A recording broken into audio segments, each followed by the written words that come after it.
அடைமழை நம்மை தொட்டாலே வெள்ளே வாவென்போம். மணலாய் வெயில் சுட்டாலே மழையில் தூவென்போம். தனிமைகள் தொல்லை தந்தாலே துணையை கேட்கின்றோம். துணை வரும் நெஞ்சுக்குள்ளாமல் தண்ணீர் தேகின்றோம். ஆசை மட்டும் இல்லையே ஏது நாட்கள், கைகள் தொட்டு சூடவே காதல் பூக்கள். கண்ணை விற்று ஓவியம் வாங்கும் இந்த ஊரிலே அன்பை வைத்து வாழலாம்.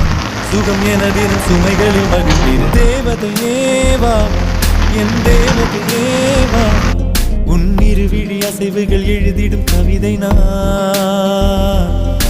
பூமழையேவா என் பூமழையேவா, உன் விரல் தொடும் தொலைவினில் விழுகிற அருவினா.